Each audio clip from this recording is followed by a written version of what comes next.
Hey guys, it's Ray and welcome back to Maybe You Can Relate. I've tried to make this video probably over 80 times or so. It would be the second video that I did. The first video I did for my channel, I fell into a very long period of depression, which wasn't something I was unfamiliar with, but to the extent that it got, I've never dealt with it that way and for such a long period of time. So I just kind of want to touch on that and let people know, who think that maybe they're alone or that they're going through this and no one else can relate. I promise you people can relate.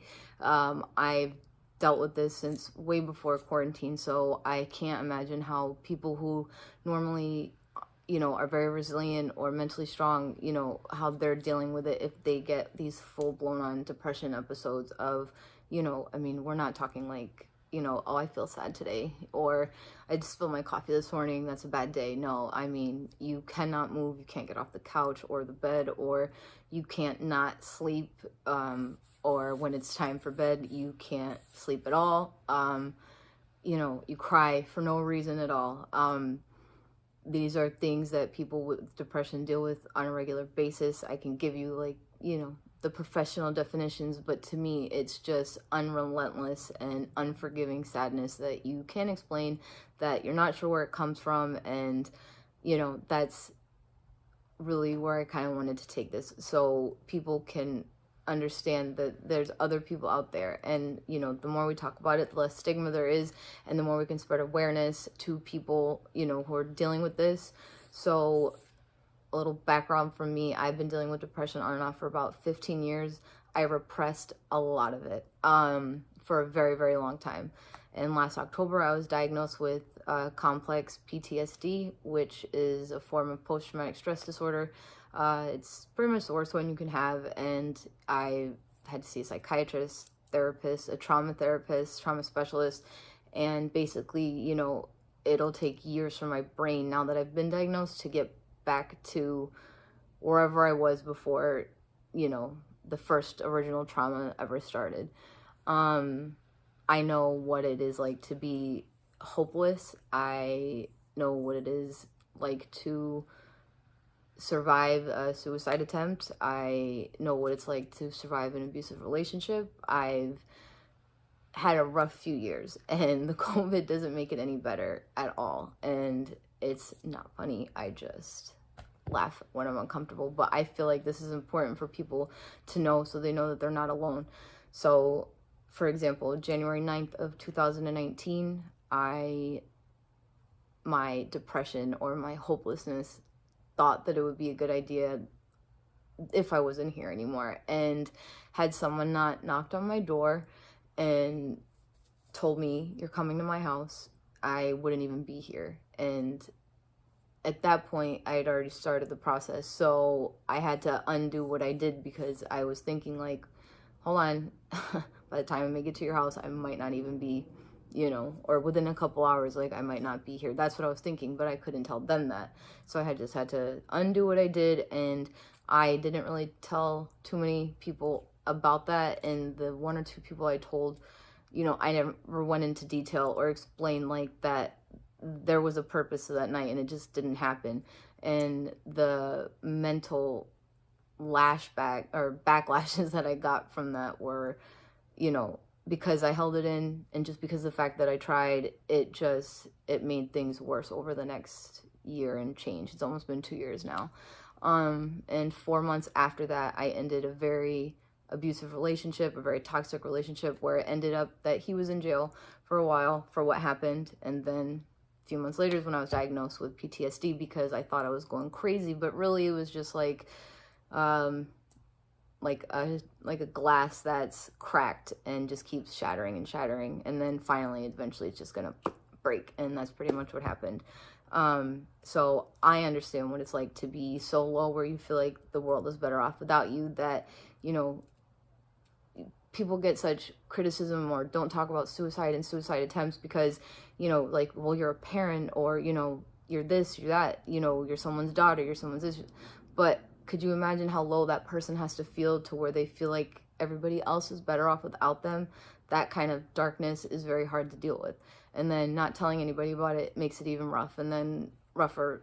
And then everything else happened and quarantine, and I'm still here today. And I've had about 7 days of good days, and most people who deal with mental health and, you know, prior to or after COVID, you know, you understand what I mean. You have good days and you have bad days. Some bad days are worse than others, just like some good days are better than others. But it's just important to know that it will get better. It does get better. I've had to deal with the guilt of almost not being here, and I can't, you know, you can't beat yourself up because it's not your fault. Depression is not your fault. You know, if you ever did attempt or you think about it, you know, a lot of people feel guilt just for even thinking about it. You know, tell somebody. I wish I would have told somebody exactly what I was doing, or, you know, even after the fact, told them what happened. I mean, I seen therapists and psychologists and psychiatrists, and I didn't even tell them, like, this, you know, they didn't even know about that. And so my PTSD was based off of something that didn't even include that, you know, other things. So that was just one more thing to add to it. And, you know, after seeing a trauma therapist and her telling me that it'll take years for your brain to get back to normal, you know, these are the things that have worked for me. So walking, I started taking fish oil pills. I'm going to start taking multivitamins. I've been on and off depression medication. I don't like it at all. It works great for some people. It doesn't for me. I tried one that worked well for a while, but then when I started getting depressed, it made it 10 times more darker and more intense, and, you know, self-harming, self-medicating, unhealthy coping mechanisms, not talking to anybody about what's going on, keeping everything locked up, just terrible, terrible ways to deal with things. So, you know, I want to say to anybody that's dealing with depression, just reach out. There's someone who understands. I wish that I would have that day where I could have ended my life, or I wish that even now, sometimes I do and sometimes I don't, but I've gotten better at it. I will text my cousin, you know, hey, I'm having like a bad day. And even though there's nothing anybody can say to make you feel 100% better, you know, knowing that someone cares or knowing that someone knows is good. Because, you know, if you tell somebody, at least if you ever get to like the dark, dark, dark place, you know that there's someone that could possibly pull you out. And you always want to get out of that really dark place. You know, have your bad days and realize that they're not going to last forever. And when you have good days, just really embrace them. And, you know, that's until you're healed, or until, as long as you have to cope. You know, you don't know how long these things last. You don't know if, you know, you're new to this. You don't know if it's going to be just till quarantine's over, or, you know, normalcy comes back, or if this is something that you have to battle with your whole life. I won't know for a few years after I try working out and taking vitamins and, you know, doing things the right way and taking my medicine the way I'm supposed to, because I still take anxiety medication and ADD medication. So just reach out to me, to your parents, to a stranger that you just feel would understand what you're going through. Anybody, because there are people who understand and they know what you're going through, and we feel that no one understands, but they do. There are. And it's just hard because your brain just tricks you, and it's a vicious cycle of just thinking, you know, well, while I'm thinking this bad thought, let me just throw in some like decades of guilt on top of it, and this and that, and what you do wrong and what you're not good at. And your brain's really good at that. So what you need to be aware of is that inner voice that's super, super, super deep down in there that tells you, like, no, stop, go for a walk, dance, sing, draw, color, anything that just keeps you distracted. I painted and colored when I felt like it, and that worked for me. I liked it. I like it. You know, your focus is completely on what you're doing. So if I'm like coloring, I'm trying to stay inside the lines. That's keeping me distracted from, you know, the darkness and the sadness. And it's unfortunate because we, as parents, for anybody who's a parent, it's difficult to deal with, because you don't want your child to see you sad. You don't want them to grow up and think that that's what's normal. So I've tried to hide that from my son as much as I possibly can.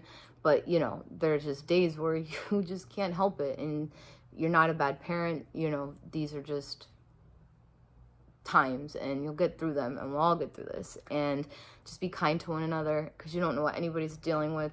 Check on your strong friends, check on your not so mentally strong friends, you know, just check up on people and just keep spreading love, because love and hope is the only way that we're going to make it through this crazy time. And it's, to me, seems like one of the ways it can get you out of depression and just, you know, keep your mind distracted. And yeah, so thank you for watching, and if you need anything, please feel free to contact me. I'm always here for questions or answers or advice of what I can or can't give you.